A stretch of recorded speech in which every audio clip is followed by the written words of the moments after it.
Hello, my name is Shalisa Brent, and today I will be covering my Human Development Module 6 video assignment. So, to get started, first question on the list on the assignment is, how does research on life conditions that accelerate telomere shortening illustrate the joint influence of heredity and environment on biological aging?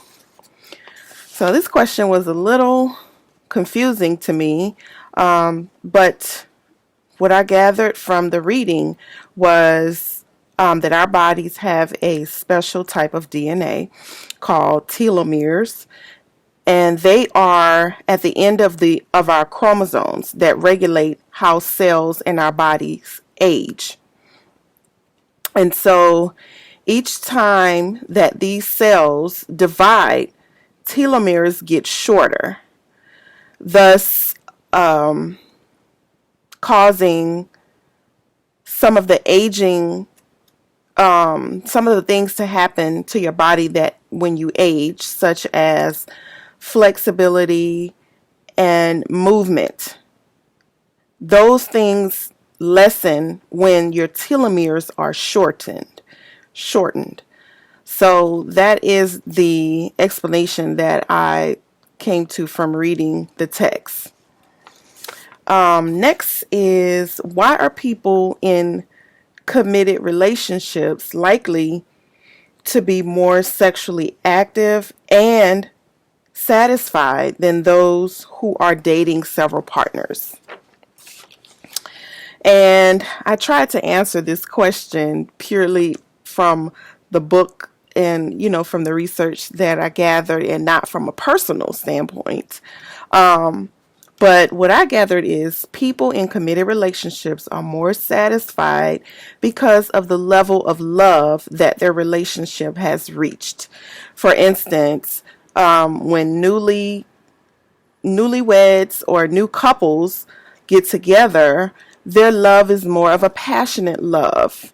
And it's what all new couples experience when they first get together. It's all new, everything is great, and so they just want to be around each other 24/7. But as your love deepens, the longer you are together, your love changes for one another, and it changes more into a companionate love.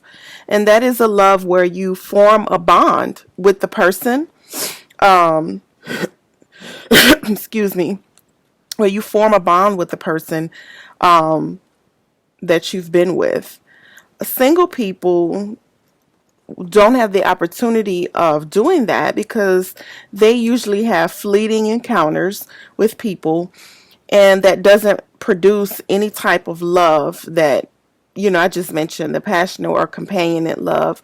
When you're with several people, you really don't have the time to put into for that relationship to develop into a more of a companionate love. And companionate love comes with you have some components of the passionate love. You still want the passion from your partner, but you understand that how relationships work, and that passionate love doesn't last for the duration of your relationship, but the next level of love is just the same. It can be just as passionate. Next is, how does expertise affect information processing, and why is expertise necessary but not the same as creativity? So what I read about information processing from a children's standpoint is that the more children learn about a subject, the more knowledge that they gain about a subject, the better they can understand the information that comes along with it. So the process of taking in information involves expertise in problem solving. And when children are able to problem solve in a particular subject, they can better understand the information regarding that subject.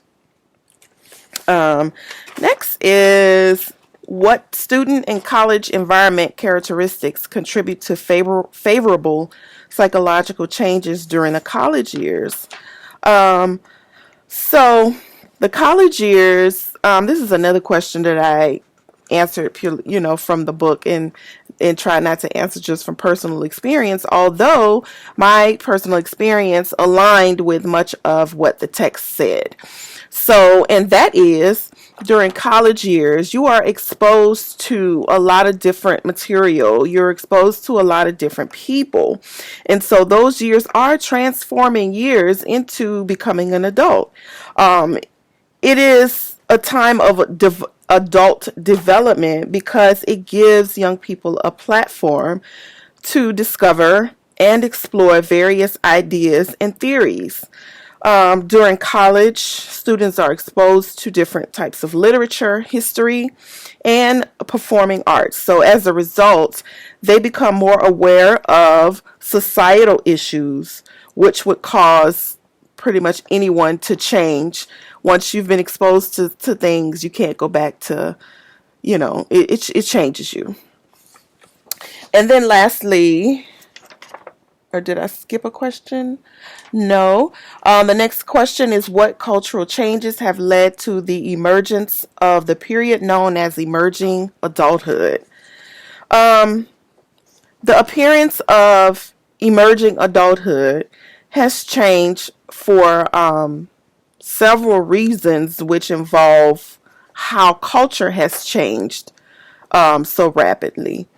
So young adults now are required, for one, to get an entry-level position. You have to have more education than you did maybe 20 years ago. So that in itself has caused young adults to gain or obtain higher degrees at a younger age because they're in search of a job. And then there's the factor of, in the country that we live in, most people, I know not all people, but most young people are able to stay in their role as a young adult for as long as they need to be. And that's because we have a society where, most young people, they don't have to quit school to work, to help the adults work and pay bills now. A lot of young people in our country now are able to, go through high school, finish high school, and then they're able to either start college right away or take some time off to figure out what they want to do. Still in that young adult role, they're not pushed to be into an adult role sooner than what you would expect them to be. And then lastly, the last question is, according to Levinson, how do life structures of men and women differ? Levinson's theory was that that as young people move into adulthood, they make up a version of how they would like their life to look. Men usually dream of successful careers and how much money they can make. Women have hopes of the same goals, but many times women want to do multiple things at once, such as have a career, meeting their dream guy, and having a family. So, and we know that women are capable of doing more things at one time. So, according to Levinson, men spend most of their 20s focusing on gaining professional skills, and women, because we can do so many things at one time, such as having children, taking care of a family, it takes us longer to achieve our desired goals. Therefore, we are still working on our career goals into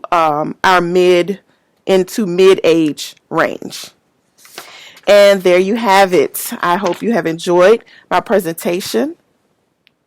Thank you.